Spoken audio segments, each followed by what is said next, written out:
Madam Chairman, I support the demands for grants of the Ministry of Agriculture.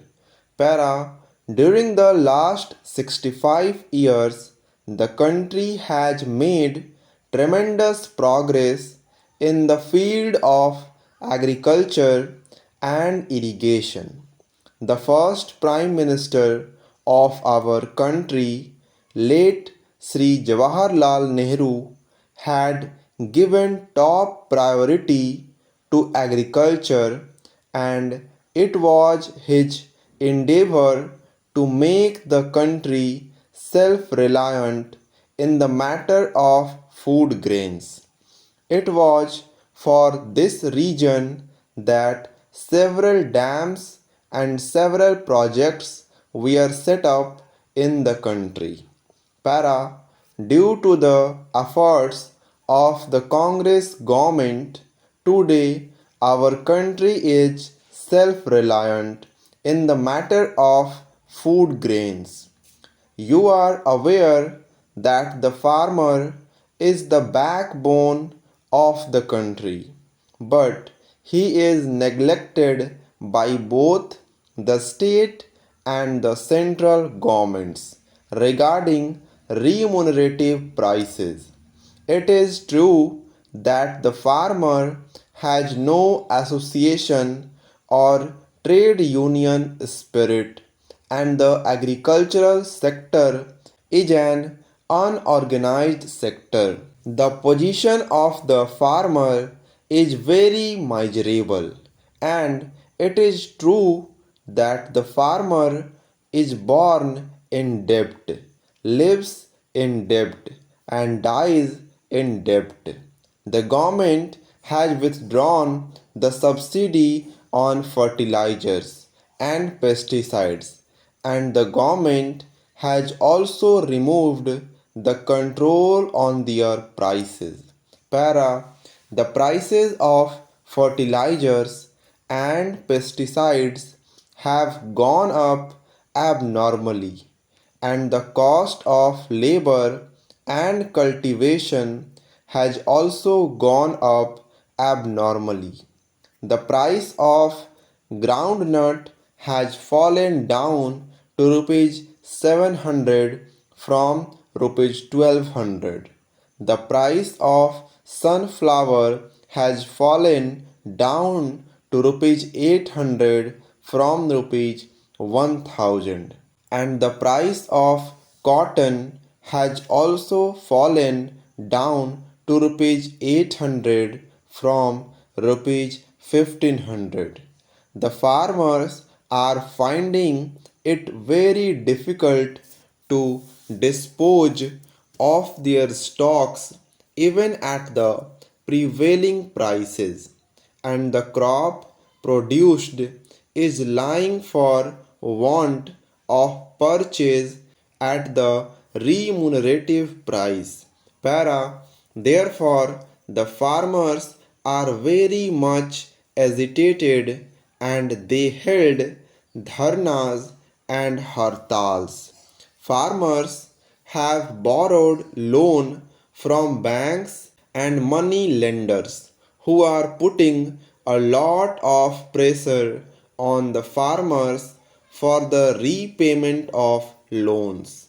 I learnt reliably that they are going to commit suicide in order to get over the difficulty when they are unable to bear the situation. Para, I understand that the Agricultural Prices Commission fixes the prices, support prices for agricultural commodities.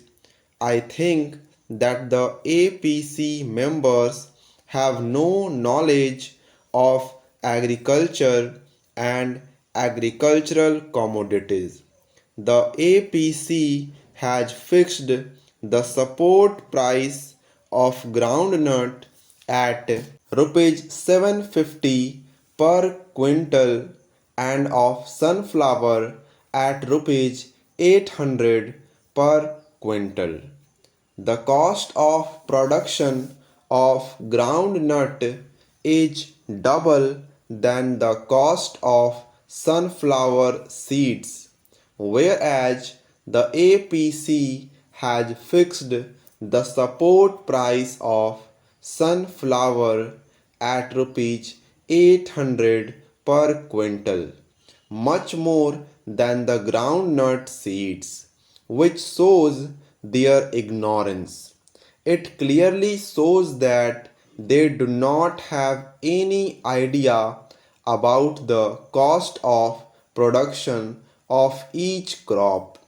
Government is collecting thousands of crores of rupees on the agricultural commodities towards central sales tax and state sales tax, whereas the contribution of the government towards the farmer is negligible compared to the services that are being rendered by the government towards the industrial sector, public undertakings, welfare schemes, etc. Unless the government takes proper measure to safeguard the interest of farmers, there is every possibility that production of agricultural commodities will steeply fall down, which will have an impact on the consumer's price and government's economy in the near future. There is every need for the intervention of the government. The government should purchase sunflower, groundnut, and cotton through NEFD and NCDC.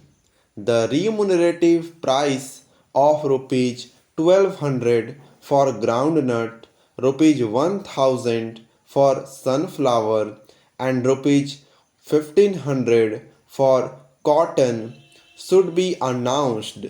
In this regard, I, along with some other members of parliament, met Honorable Agriculture Minister and also the Prime Minister and explained the situation. I hope and trust the government will do justice to the farmers. Mr. Chairman, Sir, I am grateful that you have given me opportunity to express my views on the budget. The Honorable Minister of Finance presented the budget. He stated that farmers are the backbone of this country and that India is predominantly an agricultural country and the farmers have strengthened the economy. But grants for the development of agriculture are so meager that one feels anguished. Madam, 80% of the population lives in villages, and even today their primary occupation is agriculture. Through you, I would like to draw the attention of the House towards the steps taken by the government, which are detrimental to the interests of farmers and agricultural workers. In 1992-93 budget, the government allocated rupees 2000 crores for agriculture, and this year the Minister of Finance has allocated rupees 2400 crores for this purpose. Although it appears that the allocation has been increased, but in fact, percentage wise, the allocation is less as compared to last year. Madam, the Minister of Agriculture is himself a farmer and is aware of it.